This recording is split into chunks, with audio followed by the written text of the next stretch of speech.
అందరికీ నమస్కారం. నేను Swaroopa Potlapalli. Welcome to I dream. మాజీ మంత్రి కేటీఆర్ మీద సీఎం రేవంత్ రెడ్డి కామెంట్స్ చేశారు. ప్రజాప్రతినిధులంటే ఎవరు, లీడర్స్ అంటే ఎవరు? దీపావళి పండుగ వస్తే ఎవరైనా చిచ్చుబొడ్లతో పండుగ చేసుకుంటారు, అంతేగాని సారా బుడ్లతో పండుగ చేసుకునే వాళ్ళు లీడర్సా? ఫామ్ హౌస్లో పార్టీలు చేసుకునే వాళ్ళు రోల్ మోడల్సా అంటూ రేవంత్ రెడ్డి ప్రశ్నించారు. ఇక కొంతమంది మనకు తెలియదు, మరి దీపావళి పండుగ వస్తే మనం చిచ్చుబుడ్లు అనుకున్నాం కానీ సారా బుడ్లతో దావతులు చేసుకుంటారని నిన్న మనకు కొంతమంది చెప్తారు. ఆ దావతులలో డ్రగ్స్ తీసుకున్న వాళ్ళు దొరికితే అదేదో గొప్ప, మేము పండుగ పూట గృహప్రవేశం చేసుకున్నామని ఇంకొంతమంది ప్రజలకు చెప్పే ప్రయత్నం చేస్తారు. ఇట్లాంటి వాళ్ళు సమాజానికి చీడ పురుగులు.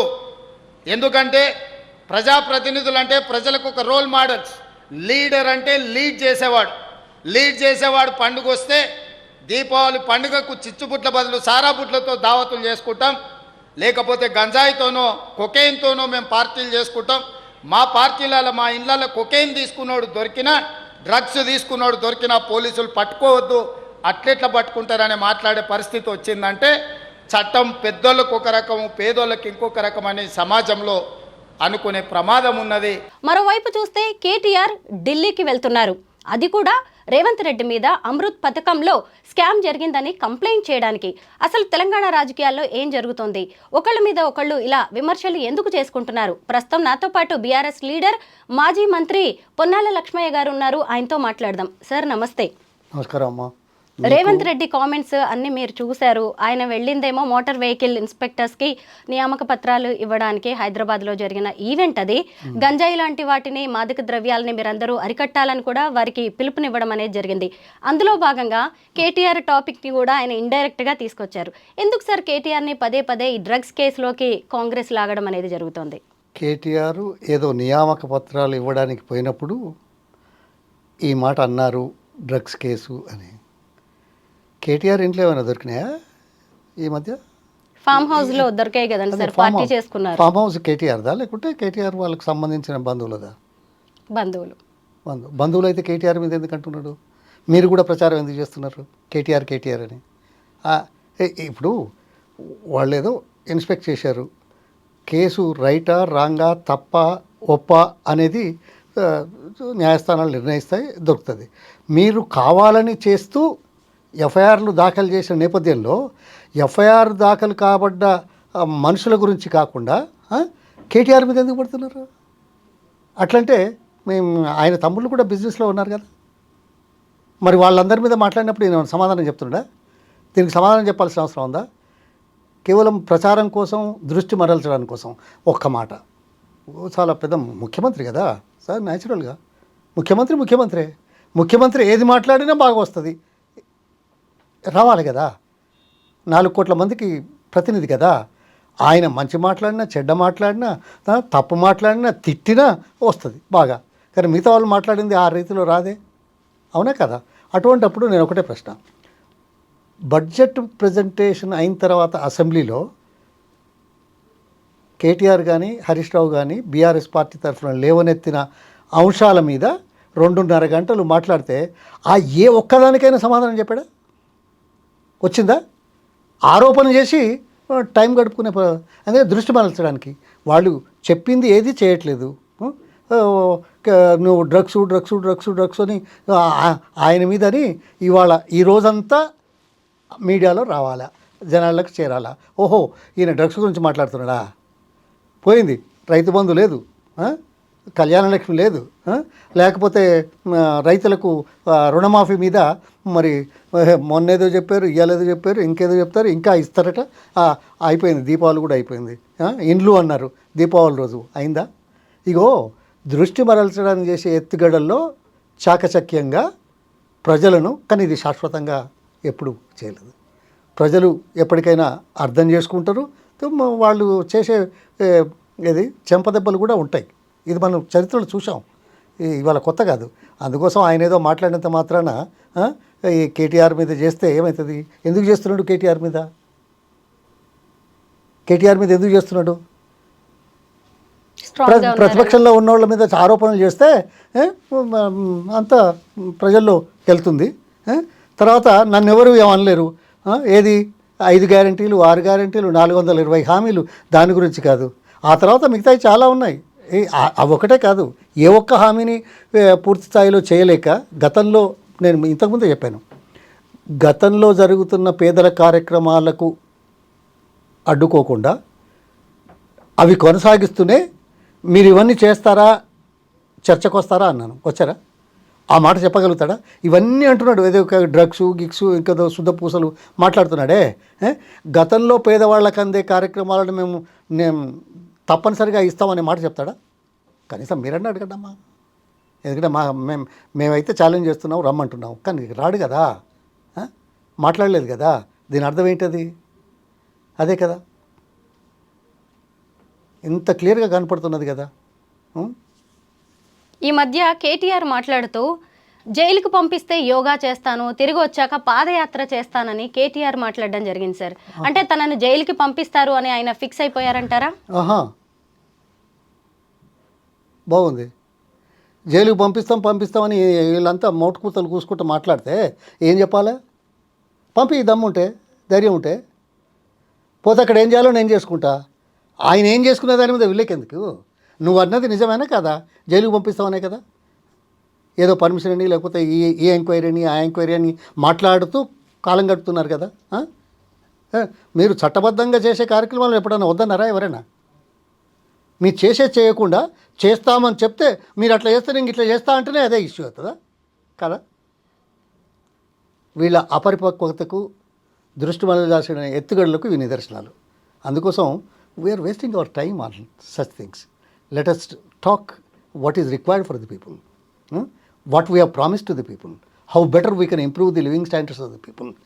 గత 10 సంవత్సరాల్లో ప్రపంచంలో కానీ దేశంలో కానీ ఎక్కడా లేని విధంగా ఎవరు ఎటువంటి వాళ్ళని కానివ్వండి, కేసీఆర్ ప్రభుత్వం సగటు ఆదాయం 300 పెరిగింది. దేశంలో ఏ రాష్ట్రంలో పెరిగిందా? రాష్ట్ర సంపద చిన్నదే, 4 కోట్ల జనాభానే, మరి 3.5 రెట్లు పెరిగింది. ఏ రాష్ట్రంలోనూ జరిగిందా? ఏ దేశంలో జరిగిందా? ఆహార ధాన్యాలు 68 లక్షల టన్నుల నుంచి దాదాపు ఇప్పుడు 300 లక్షల టన్నులు అన్నీ కలిపి, మిగతా అన్నీ కలిపి ఒక ధాన్యమే ఎంత పెరిగిందో మీకు తెలుసు. 3 అంతలు 4 అంతలు పెరిగింది. ఇది ఎక్కడైనా, ఏ రాష్ట్రంలోనైనా, ఎప్పుడైనా, ప్రపంచంలో ఎక్కడైనా జరిగిందా? సరే, ఈ నాయకుడు మంచోడు కాదు, ఆ నాయకుడు మంచోడు కాదు మీరు అంటున్నారు, కానీ ప్రజలకు ఒరిగింది ఏంది, ప్రాంతానికి వచ్చింది ఏంది, దీని గురించి చర్చ కొట్టమంటే ఎందుకు రారు? అన్ని దిక్కువెళ్ళ మాటలు మాట్లాడుకుంటా, తిట్లు తిట్టుకుంటా. మనుషులేనా? ఎవరు మాట్లాడుతున్నారు డ్రగ్స్ గురించి? ఎవరు శుద్ధ పూసలు ఇంకేదో అన్నారు కదా మీరు మాట్లాడేప్పుడు, ఏదో లీడర్ ఎట్లు ఉండాలని. ఇప్పుడు ఈయన ద్వారా రాజకీయాల్లో, దేశంలో, రాష్ట్రంలో 75 సంవత్సరాల స్వాతంత్ర చరిత్ర లోపల లీడరు ఎట్లుండాలనేది ఈయన దగ్గర నుంచి నేర్చుకోవాలా? ఏమమ్మా తల్లి, ఎవరి నోటుకు ఓటు కేసు, దొంగల పట్టుబడ్డాడు, జైలుకు పోయేసాడు. అదే కాదు, 89 కేసులు ఆయన మీద ఉన్నాయి. ఏడీఆర్ అనే సంస్థ మరో మాట చెప్పింది, సీరియస్ క్రిమినల్ ఛార్జెస్ ఉన్నాయని. సో ఈ దయాలు వేదాలు వాళ్ళు వేస్తున్నట్లేదా? ఓకే, ఎప్పటికైనా మంచి కావాలి, ఓకే, ఇప్పటికైనా మంచిగా ఉండు, నోరు చక్కగా చేసుకో, శుద్ధి చేసుకో. ఇప్పుడు మూసి నీళ్ళు అంటే బాగాలేవంటావు, అది వేరు, కానీ మంచినీళ్ళు వేరే వస్తున్నాయి కదా. గోదావరి నుంచి ప్రభుత్వంలో మనం తెచ్చాం కదా. కృష్ణా నీళ్ళు ఇప్పటికీ మనం మూడు దశలు తాగుతున్నాం కదా. ఆ నీళ్లు మంచివే కదా. ఆ నీళ్ళతోటి కొద్దిగా మూతంటారా, ముఖం అంటారా, ఏమనాలి, ఏమో నాకు తెలియదు. అదే మాట రావడానికి ఏది గడిగితే బాగుంటుంది? నోరు కడుక్కుంటే బాగుంటుంది, అంతేనా? అదే నాకు అర్థమైంది కదా. మన నోరు కడుక్కోమని మీరైనా అడుగుతారా? మేము మాట్లాడితే రాజకీయం అవుతుంది, మేము మాట్లాడితేనేమో రాజకీయం అంటారు. కానీ మీరు 4వ స్తంభం, చెప్పండి ఇలా ఎట్లా మాట్లాడుతున్నారు, ఇది తగునా ఒక ముఖ్యమంత్రికి అని? అది ఎవరు అడగట్లేదే. సమాజం అట్లా ఉంది, ప్రస్తుత పరిస్థితులు అట్లా ఉన్నాయి. సమయం వచ్చినప్పుడు ఎవరిని ఎట్లా చేయాలో ప్రజలకు బాగా తెలుసు. అది కథ. సార్, బీఆర్ఎస్లో మగవాళ్ళైతేనేమో డ్రగ్స్ కేసుల్లో ఇరుక్కుంటారు, ఆడవాళ్ళు అయితేనేమో లిక్కర్ కేసుల్లో ఇరుక్కుంటారు అని చెప్పి బీజేపీ నేతలు కొంతమంది కామెంట్ చేయడం అనేది జరిగింది. ఇంకొక వైపు చూస్తే ఈ కార్ రేసింగ్ గురించి మాట్లాడుతున్న కేటీఆర్ డ్రగ్స్ కేసు గురించి ఎందుకు మాట్లాడట్లేదని కూడా ప్రశ్నిస్తున్నారు. దీని మీద ఏమనొచ్చు సార్? బాగుంది. కాదు, ఈ రేసింగ్ గురించి మాట్లాడిన ఆయన డ్రగ్స్ గురించి ఎందుకు మాట్లాడలేదా? అవునా? ఈ రేసింగ్ గురించి ఏం మాట్లాడాడు? ఈ రేసింగ్ ఎందుకు కాంపిటీషన్ ప్రపంచంలో జరుగుతుంది? దాని మీద దృష్టి పెట్టడానికి, పెట్టుబడులు పెట్టడానికి వచ్చే వాళ్ళకి ఒక ప్రచార నిమిత్తం జరుగుతుంది. ఇవాళ సైకిల్ యాత్రలు ఎందుకు పెడతారు? పాదయాత్రలు ఎందుకు పెడతారు? దృష్టి పడాలి అని సమస్యల మీద.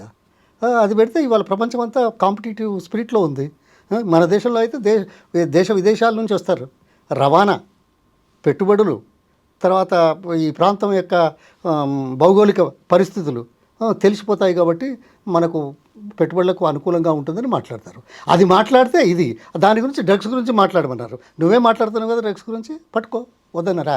ఇప్పుడు చెప్పాడు కదా వాళ్ళ మీటింగ్లో ఎక్కడ ఏమని, గోవా నుంచి వస్తున్నా ఇది అని. మరి 11 మాసాల నుంచి ఏం చేసినావు? ఎన్ని డ్రగ్స్ పెట్టుకున్నావు? ఎంతమందిని శిక్షించావు? ఈరోజు మాట్లాడుతున్నావు. ఓకే, మాట్లాడు, ఎప్పుడైనా మాట్లాడాల్సిందే. అది బాధ్యత, ప్రభుత్వంలో ఉన్నారు కాబట్టి వద్దంటావా? కానీ ఇంకెవరినో ఏలెత్తి చూయించి నువ్వు ఎందుకు మాట్లాడతలేవట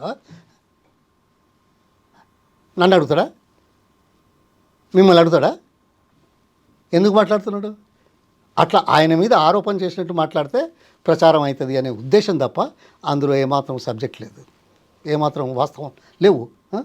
నువ్వు సిగ్గు ఉండాలి.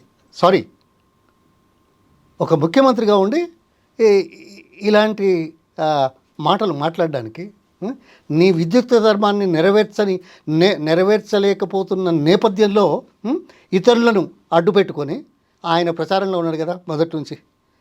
వీళ్ళు చేసే తప్పులన్నీ పెడుతున్నారు బీఆర్ఎస్ పార్టీ నుంచి, అందుకోసం ఆయన టార్గెట్ చేస్తున్నారు. నువ్వు ఏ రకంగానైతే ముఖ్యమంత్రి స్థాయిలో ఉండి మాట్లాడితే ప్రజలకు సమాచారం పోతుందని తెలిసి ఎత్తుగడలతోటి, అతి హుషారుతోటి, ఇక ఎవరికేం తెలియదు అనుకునేది ఆయన నీకు గత్యంతరం లేదు, నువ్వేం చేయలేవు కదా. మాకు ఇదొక్కటే చేయగలుగుతాడు, ఆ గదే చేస్తున్నాడు. సార్, మరోవైపు కేటీఆర్ ఏమో ఢిల్లీ వెళ్ళారు సార్. అది కూడా రేవంత్ గారి మీద కంప్లైంట్ చేయడానికి ఆయన వెళ్ళారు. అమృత్ పథకంలో స్కామ్ జరిగింది అని చెప్పి కేంద్ర పట్టణాభివృద్ధి శాఖ మంత్రికి ఆయన ఆల్రెడీ లేఖ రాశారు. మళ్ళీ ఇప్పుడు కంప్లైంట్ చేస్తున్నారు. 2 రోజులు ఢిల్లీలో ఉంటున్నారు కేటీఆర్. ఏంటి సార్, ఏం స్కామ్ జరిగింది? మళ్ళీ ఇందులో కూడా రేవంత్ రెడ్డి గారి బావమర్ది సృజన్ రెడ్డి కూడా పేరు వినిపిస్తోంది. నాకు అర్థం కాలే. కేటీఆర్ గారు పోతున్నారని మీకు చెప్పాడా? వెళ్ళారు సార్ ఢిల్లీకి. వెళ్తున్నాడు, ఢిల్లీ వెళ్తుండొచ్చు. కానీ ఈ విషయం మీద పోతున్నానని నేనైతే వినలేదు. ఏ విషయం మీద పోయేది కూడా నాకు తెలీదు. ఏ విషయం మీద పోయినా భయం ఎందుకు? అది కాదు. ఓకే, ఏ విషయం మీద ఎవరెక్కడికి పోతే నీకెందుకయ్యా? ఇప్పుడు అబద్ధాలు ఎవరు చెప్తారు? దొంగతనాలు చేసిన వాళ్ళు, అంతే కదా. నిజం చెప్పరు కదా. నిజం చెప్పని వాడు దొంగే కదా. నువ్వు చెప్తున్నావా నిజాలు? నువ్వు అంటే దొంగతనం చేసేవాళ్ళు తప్పించుకోవడానికి ఇతరుల మీద నేరారోపణ చేస్తూ పబ్బం కట్టుకునే వాళ్ళ సంగతి మనకు తెలీదా? ఇవాళ కొత్తనా మన సమాజం? అందులో రాజకీయాలు కొత్తనా? అందుకోసం దానికి అంత విలువ ఇవ్వడం ఓకే జరుగుతుంది. కంప్లైంట్ చేస్తాడు. Why are you worried? ఇప్పుడు అసెంబ్లీలో మీరు అన్నారు ఇది బాగాలేదు అది బాగాలేదు, ఓకే ఎంక్వైరీ అన్నాం. మీరు ఏదైనా చేయండి అన్నాం, రుజువు చేయమన్నారు. అది తప్ప? నువ్వను రుజువు చేయమని అంటావా? ఇప్పుడు కమిషన్లు వేసావు దేని మీదనో, ఇండ్ల పైసలు అండ్ల పైసలు అని. మరి కొడంగల్ లిఫ్ట్ ఇరిగేషన్ ఏంటి?